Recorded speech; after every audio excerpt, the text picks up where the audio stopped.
All right, very good. Thank you for having me here today. Has anybody heard about IBM Watson? Anybody? Anybody get a chance to see the Jeopardy program? A few of you? All right. So, the cameraman too. Thank you very much. All right, so I'm going to spend the next 20 minutes kind of giving you a brief overview of what Watson's really all about and why we did this thing that might be perceived as a publicity stunt with Jeopardy.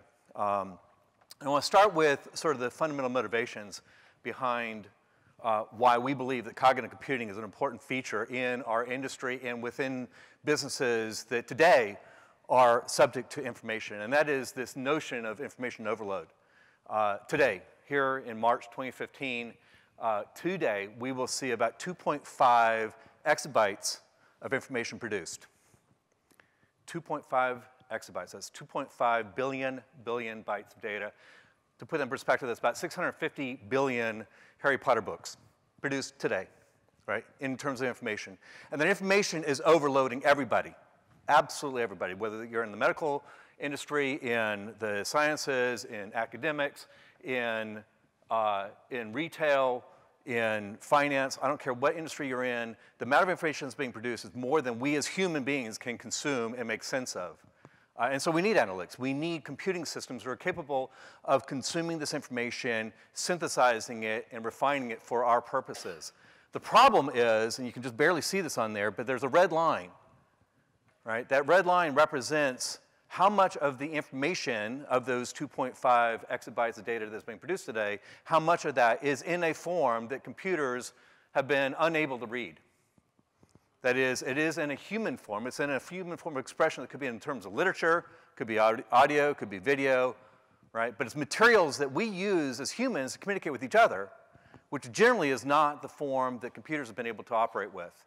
That's not to say they can't exchange it, but to truly understand the meaning, the intent behind our expression has been beyond the capabilities of computing for the last 67 years. If you go back to 1947 when Jonathan Van Neumann introduced the modern computer architecture at the Center of Advanced Studies in New Jersey, right, he did so specifically because he himself was a mathematician and he had mathematical problems he wanted to solve. He introduced the computer to solve mathematical problems. He solved for mathematical models. If you can model the world mathematically, then you can execute that within a computing system. But the human condition is actually pretty complex. It's very, very difficult to model our experience, our expression, and the communication of our intent and meaning mathematically. Even the formalisms of grammar, language grammar, is not very well exercised by the human spirit, right? We don't use grammar very well. Sometimes we follow the rules, sometimes we don't, but yet we still understand each other. And the real issue isn't so much the grammatical structure, it's really in the semantics behind our expression. It's not whether we did or did not follow those rules, it's really rather whether what we said was exactly how we meant it, or whether there's something sort of deeper that you have to get to really understand that expression. So that's what's led to cognitive computing. It's the construction of a computing system that is capable of reading and understanding that human expression, be able to get to the underlying intent. And that's really what we did in the case of Jeopardy. Jeopardy wasn't just a publicity stunt. It was actually a challenge. It was to be able to take the complex questions that are asked on the game and understand their meaning. If you think about and listen closely to the clues, the questions in Jeopardy, they're full of nuance and subtlety and idiosyncrasy and misdirection. They were actually designed deliberately to mislead the contestants, to keep them from obviously knowing the answer, to challenge them to think through the sort of the hidden meaning and the complexities of the expression to get to an answer, and then also to be able, at least in their own mind, know the knowledge, know the information that will allow them to come up with answers. In the case of Jeopardy, Watson consumed about 200 million pages of literature from which it was able to find answers. So what I'm going to show you next is a little bit of video, and forgive me for the marketing aspects of this, but I think it does a pretty nice job of sort of explaining what we're doing with Watson. Now that we've played the game of Jeopardy and we've taken this into industry and the work that we've been doing at places like MD Anderson down in Houston, MSK up in New York, USAA down in San Antonio, DBS and ANZ down in New Zealand or in Australia and in Singapore, all over the world, we're now finding application of a computing system that's able to assist in making decisions and not to make the decisions, but help people in making those decisions. So watch this video here real fast, if you don't mind, if we can get there. All right, here we go. Technology has helped us go further, go faster, go to the moon, solve problems previous generations couldn't imagine. But can technology think? Watson can. IBM Watson is a technology unlike any that's come before. Because rather than force humans to think like a computer, Watson interacts with humans on human terms.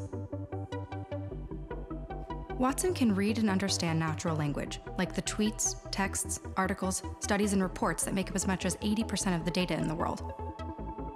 A simple internet search can't do that. When asked a question, Watson generates a hypothesis and comes up with both a response and a level of confidence. And then Watson shows you the steps it took to get to that response. In a way, Watson is reasoning. You don't program Watson, you work with Watson.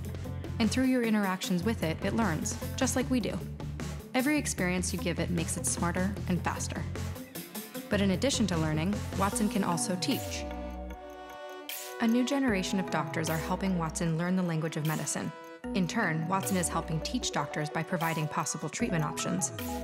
Watson is learning the language of finance to help investment advisors recommend the best way to plan for retirement. The IBM Watson Engagement Advisor can react to a caller's questions and help operators find the right answers faster. The IBM Watson Discovery Advisor helps researchers uncover patterns that are hiding in mountains of data and then share these new insights with colleagues. With Watson Analytics, you can ask Watson a question, and Watson can show you what the data means in a way that's easy for anyone to understand and share. The IBM Watson Developers Cloud offers software vendors and developers the technology and tools they need to take advantage of Watson's cognitive power. Accessible on the cloud, anytime. Watson needs you.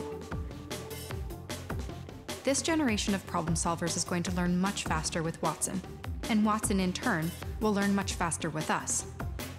Developers will solve new problems. Business leaders will ask bigger questions. And together, we'll do things generations before couldn't dream of. What will you do with Watson?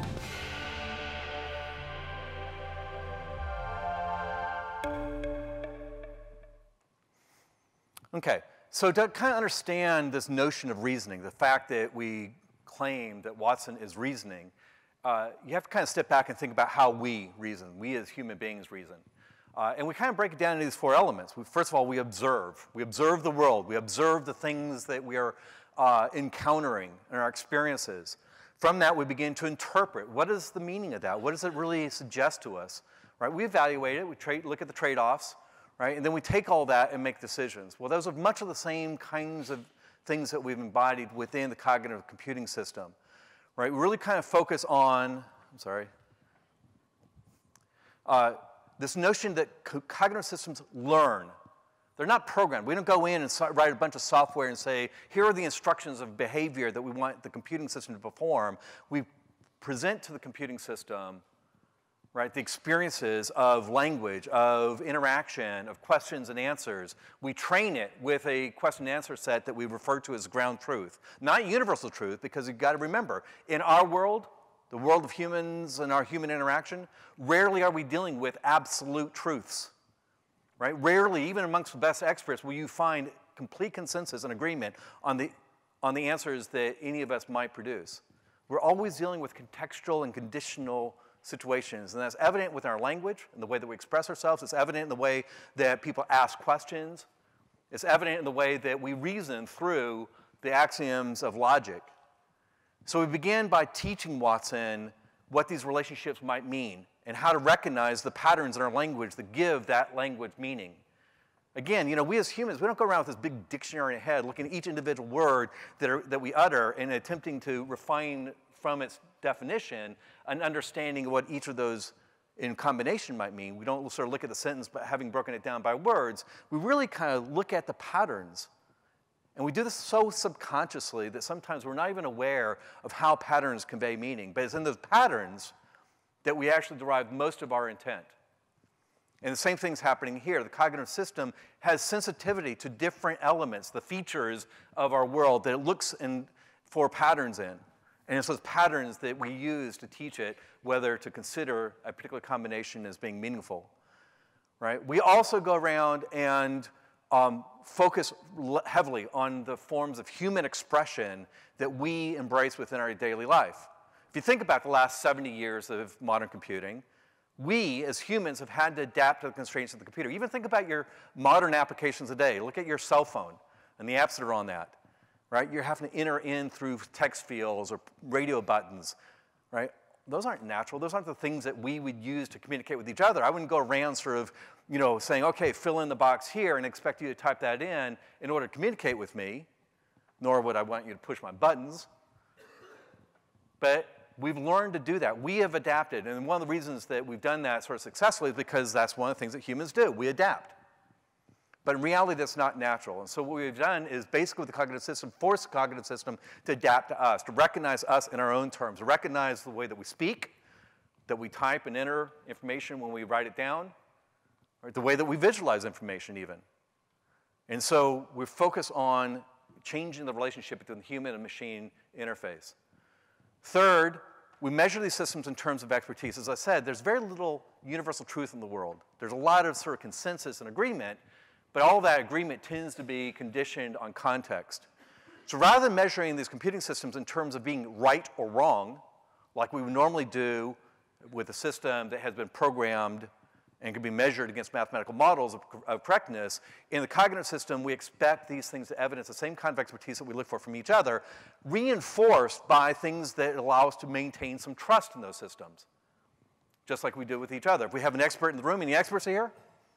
Right? Are you right all the time? Do people measure their respect and their trust in you simply by whether you are right or wrong? The answer is no. We evidence expertise because we are right a lot of the time, but mostly because we can support the rationale for our reasoning, for our conjectures and our answers, right? By looking at the supporting evidence to find sort of the reasons why we believe a certain thing. And if we can rationalize about that logically, then we develop a certain amount of trust in that expert. Likewise, we also evidence a degree of confidence. If we don't know, if I don't feel confident about my answer, I say I don't know. Right? That's a right answer. It's a right answer, at least in the sense that if it's something I don't know, I can now, if I'm somebody who's asking that person a question, I can now then go on to find somebody else who might know that. Part of their expertise might include who else should you talk to in order to get better information. So we have to measure that against a certain level of confidence. And finally, just like we as humans, the strategies, the reasoning strategies that we employ in a cognitive system evolve. We have patterns that we have been leveraging that have been reasonably successful in the past, but now we're starting to encounter a part of the domain for which the cognitive system has not really developed a strong degree of confidence, or more so, whose reasoning strategies are no longer successful in producing answers, then we discard those reasoning strategies and we invent new ones. We create new reasoning strategies.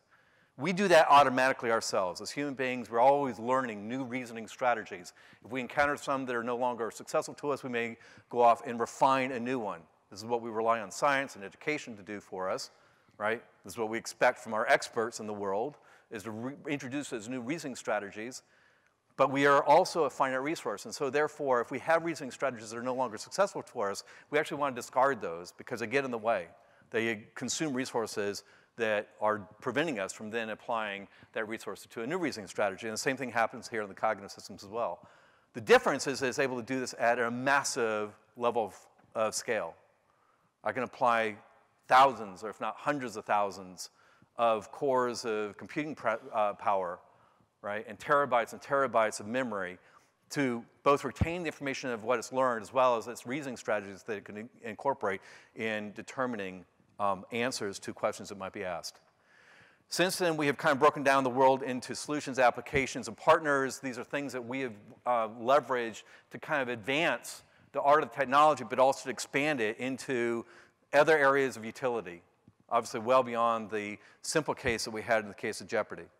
We're focusing on things like oncology, helping oncologists identify treatments that are appropriate for their patients based on existing clinical evidence, not guessing or relying strictly on past experiences that any one of us as an individual may be subject to, having developed a set of experiences around certain oncology patients.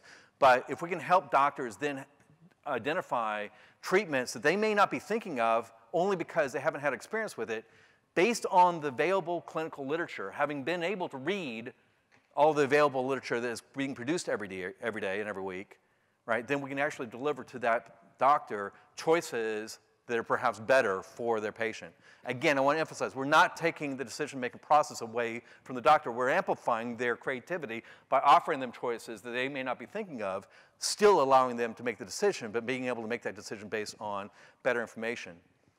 If a doctor would try to read all the literature that was published in their field of expertise every week, it would take them 160 hours of reading time just to keep up with that literature, which leaves what? 4 hours for sleeping and maybe a couple hours to eat.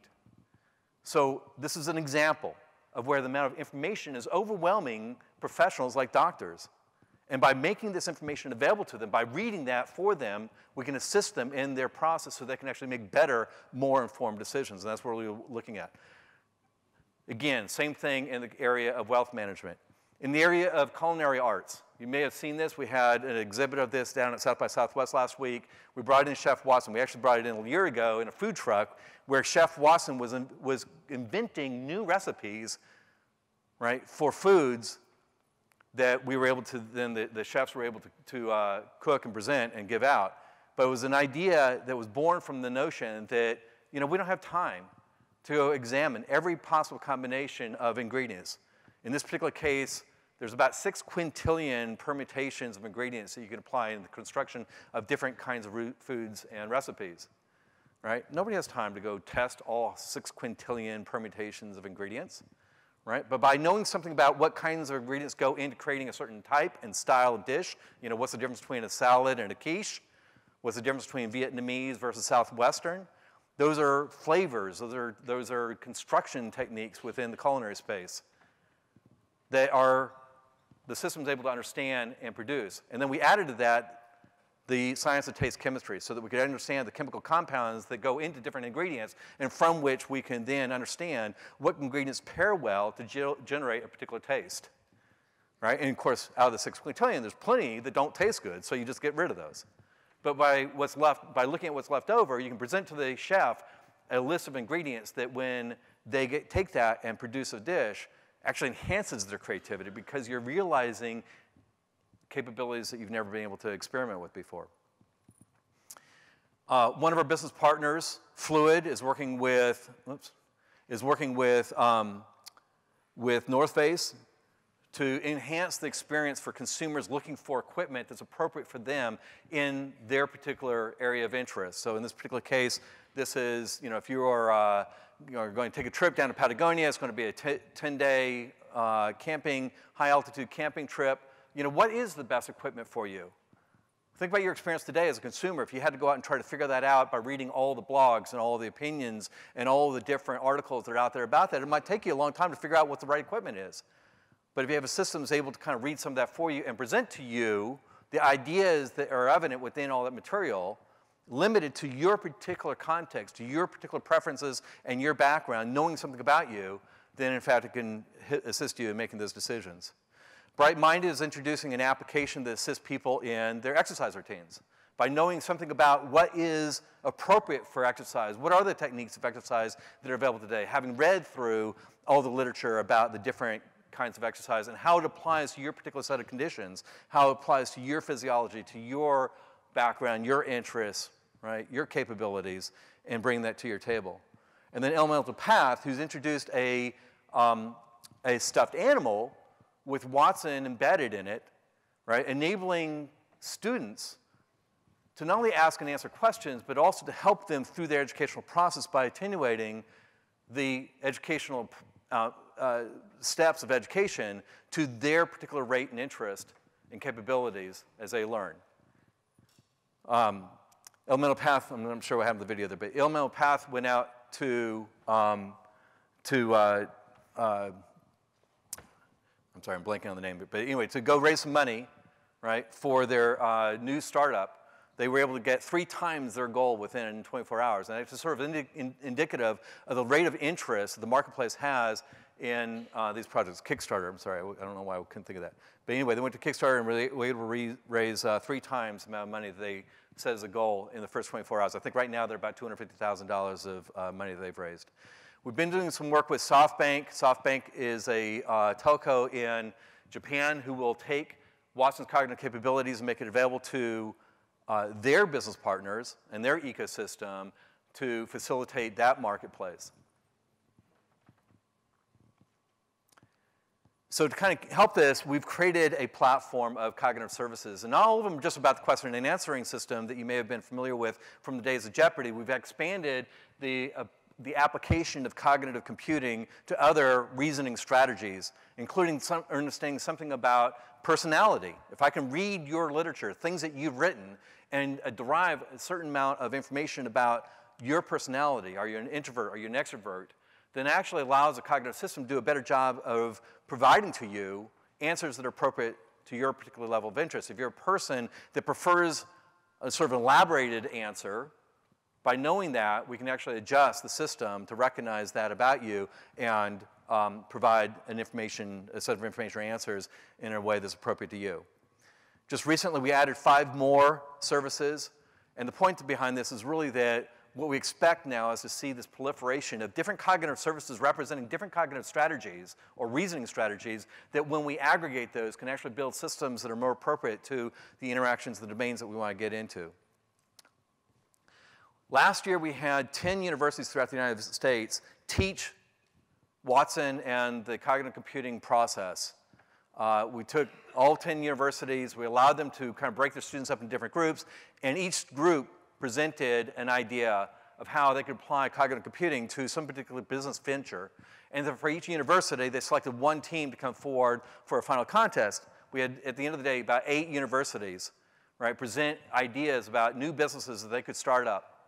And the winner of that was our own University of Texas right here in Austin. And I'm going to show you a video. Now, what I want you to see about this video is not only the idea, but the prototype of the application they actually created. This was a live application they created, right? They actually formed a relationship with a business venture that looks like they might want to sponsor this activity. And finally, this video that you're going to see was produced by the same 6 students in 12 weeks. So they did all that. 6 students, 12 weeks, learned about Watson, came up with an idea, produced a prototype, engaged with a local business, and produced this video. So watch this.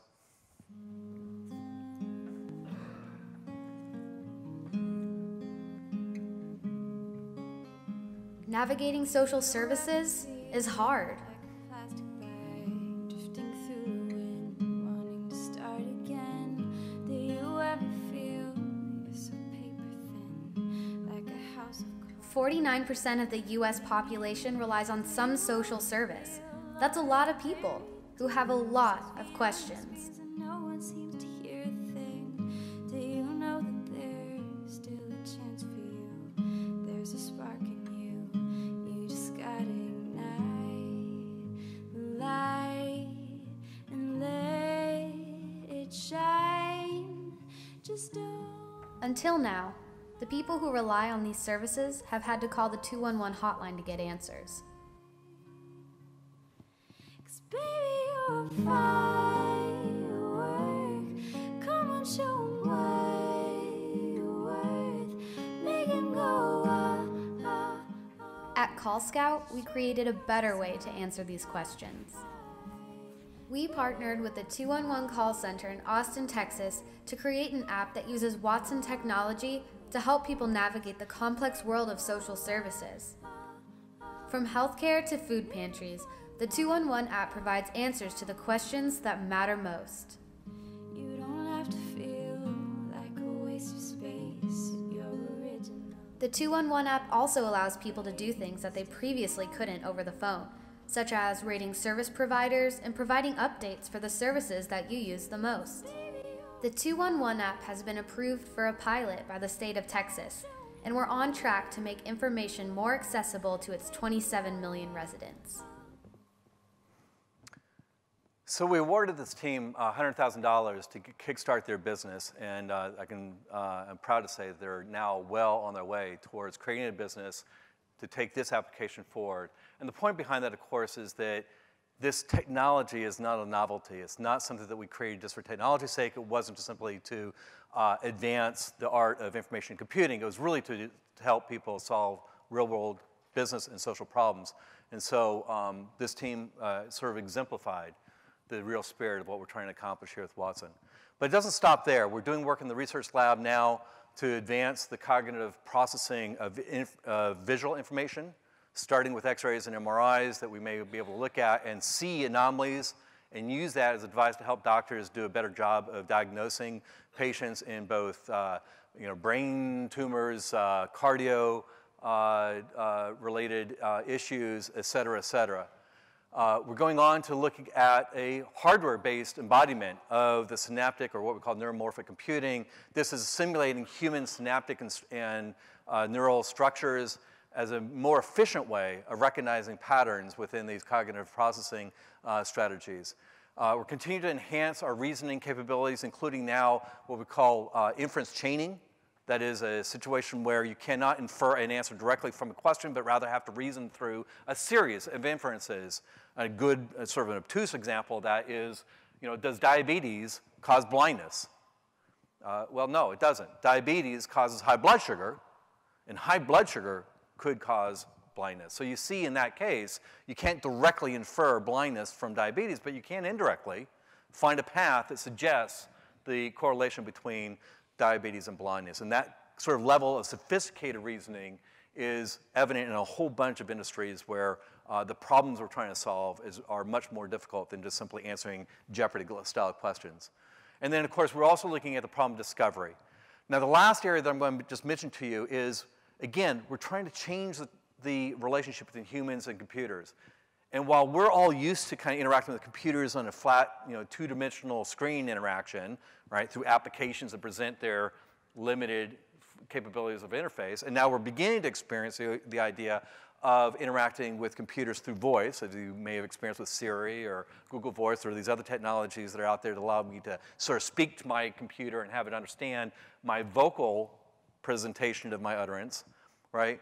The next thing we're looking at is what's a three-dimensional aspect that allows humans to communicate with each other so effectively, right? And it's an area that we refer to as anthropomorphic animation, that is, in other words, body language, right? How do I express myself in 3 dimensions that allows a higher fidelity of communication and understanding between human beings that we might be able to simulate within computing systems to enhance that relationship? And so this is going to be an experiment that we're doing in the lab right now to show you the effects of anthropomorphic animation.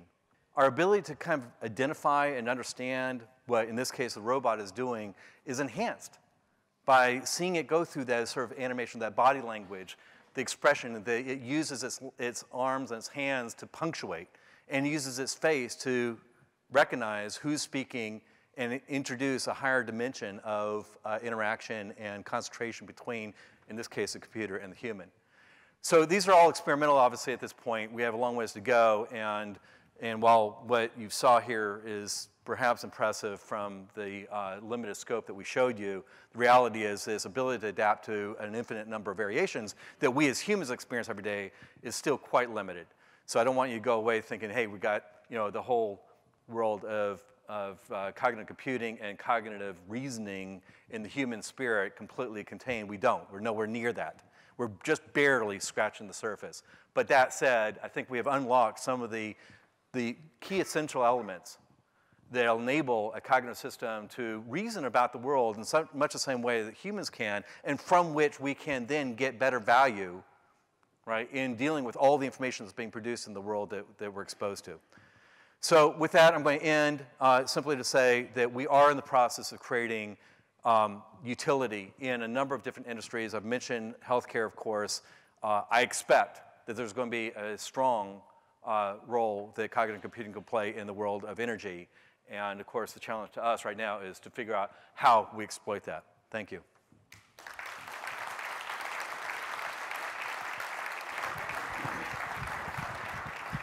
Do you have time for about two or sure, three if questions? I haven't gone too far over my time limit. So just an FYI for everyone, we are going to be doing, our panels are going to begin at 2:30, and we're going to ask you to go straight to those panels from here. But then the next one, we're going to give a 15-minute break between the next panel and the following panel after that.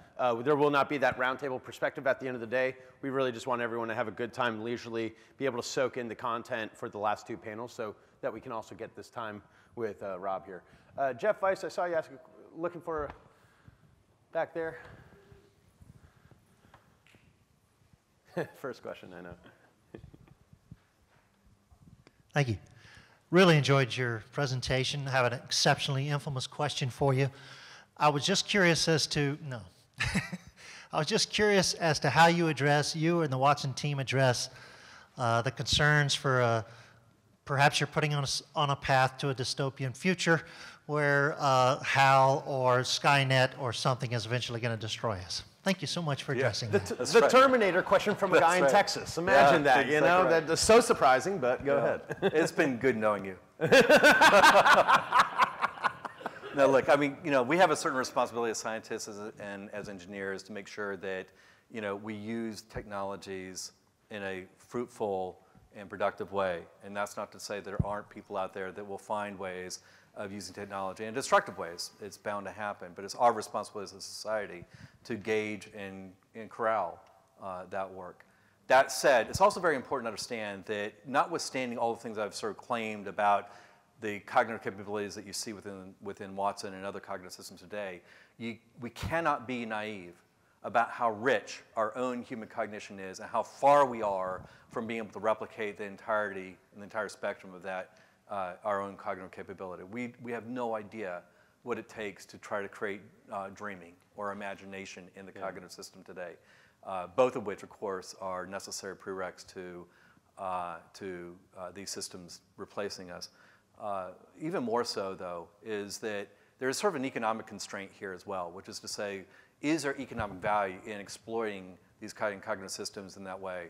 And while certainly nefarious people may, there's no real value or interest in the industry to pursue those kinds of activities. So I think today we can safely say that our capabilities in the cognitive system and its ability in turn then to do something nefarious is decades away. That said, it's never too soon to start putting the expectations in place, put the guards in place, put the safeguards in place that are necessary, right, to keep these things from being abused. One last point I'll make, though, is we also recognize that every single new technology that's ever been introduced to humankind since the beginning of our species has always created this sort of reaction from people. The technology is going to replace people. It's going to replace us.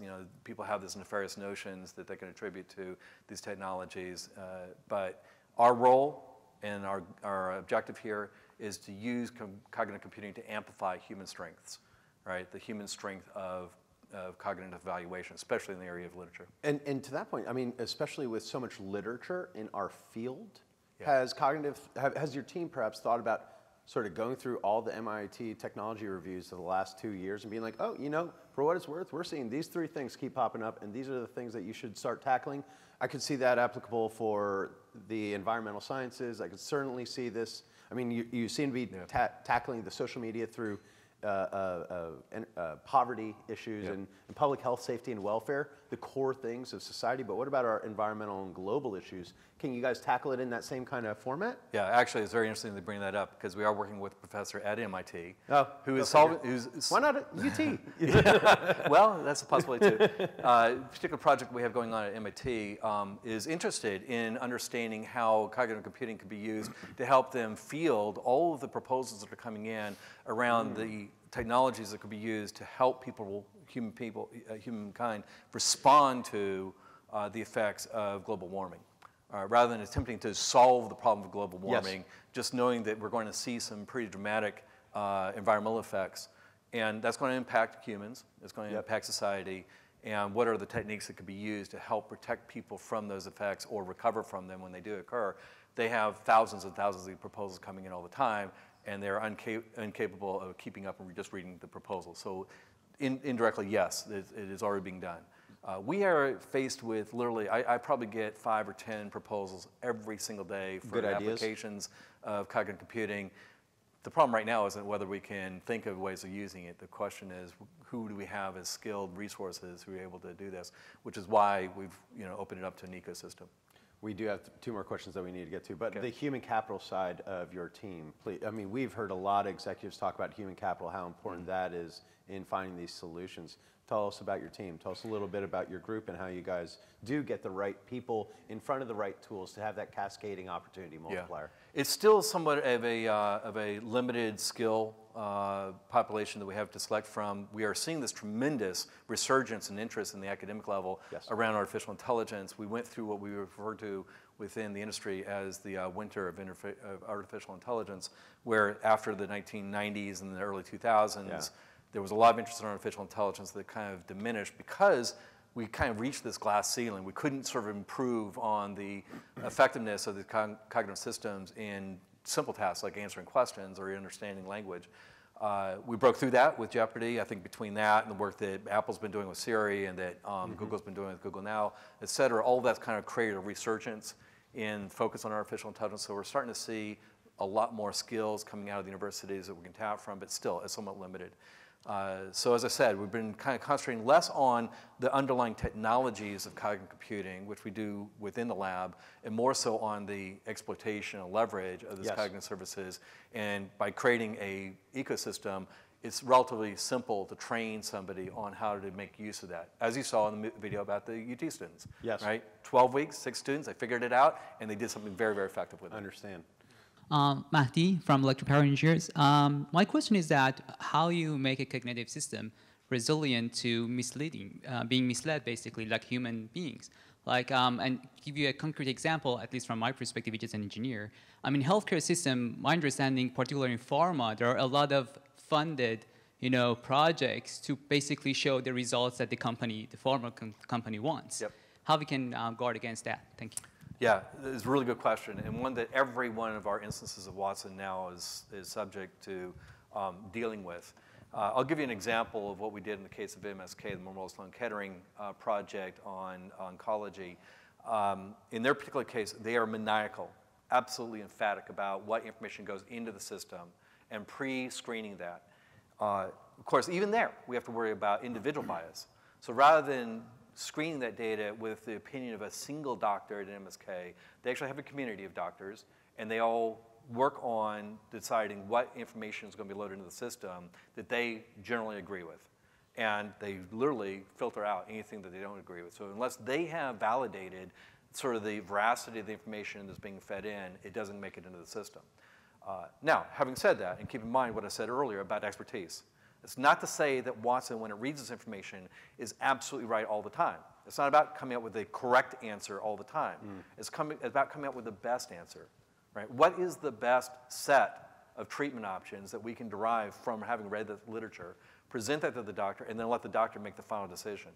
And in doing so, we also have to exhibit our confidence. Watson has to say, I have high confidence in these 3 treatments, I have medium confidence in these, and relatively low confidence in these, even though I think they might be applicable. And I'm going to show you all the supporting evidence passages that we found, the articles that we think reinforce and defend that reasoning. But then it's up to the doctor to say, okay, do I trust this? Do I don't? If I want to go in and look at the literature, let me do that. And if I detect that there's something that is suspicious about that, then of course they're going to make a different decision. But it does come down to trust. It comes down to expressing your degree of confidence and supporting the rationale. Last question over here. Yeah, hi, my name is Conrad Oki. We already sort of said the Skynet thing, but I'm curious what the ethical stage gates are for when you select your applications. If we were at a military conference, what would we be talking about? So. Interesting. So forgive me, I don't really know, I'm not familiar with the term ethical stage dates, but How do you decide that this isn't in medical care, helping the 211, these are all very humanistic applications? yeah. What prevents this technology, or what restraints decide to be in place on where it allows it to go? For being abused, is that what you're asking? Okay. Or not even abused, but I mean, do you guys say, hey, the next ray gun, let's figure it out, right? So. Yeah, so I'm not sure I'm going to be able to give you a great answer for this because I think it's actually fairly complex. A number of conditions go into making these determinations. But obviously, if we feel that our brand could be disadvantaged by the potential for somebody using this technology in a way that is contrary to our own ethical values, that's going to take a pretty substantial position within our decision process. That's great. You know, and again, as I said, there's also an economic condition of this, which you could also argue is something that would drive you down this path. Yeah. But there's a lot of cases that we can't afford to get into because we're out of resource, we're out of skill. There's just nobody that can sort of spend the time to go figure out how to go do something. And if we have a choice between doing something that has material benefit to society and to the economy and to our business, we're probably going to prioritize for that over things that are more questionable, that have the potential for damaging reputations. So, you know, it's, like I said, it's complicated, but, you know, we're a corporation. We're entitled here in the United States, and it's our responsibility to be ethical and be able to defend ourselves not only to our shareholders, but to the public as well. Last lightning question. Best 2 applications 5 years from now for Watson? So generally the applications, I don't know that I could pick out a single one, but the characterizations of those areas that I think are most interesting are the ones that are today already subject to an overload of information, where the people who are responsible for that industry are unable to make the best decisions because they're incapable of keeping up with all the Noise literature. versus signal.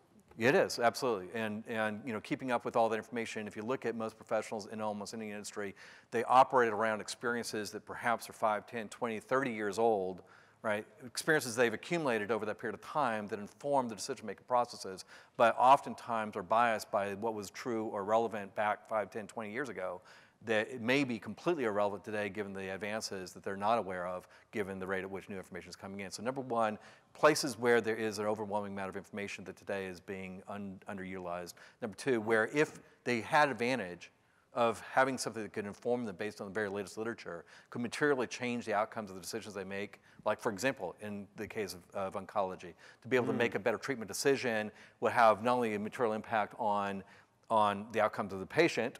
Of course, it also has material impact on the economy and the other economics around financing healthcare. Yeah. And the last one is a place where there's enough money to sustain the investment, and there's going to be a return on the investment. So those are going to be the 3 characteristics that we look for. I think that will continue to be the case even 5 years out.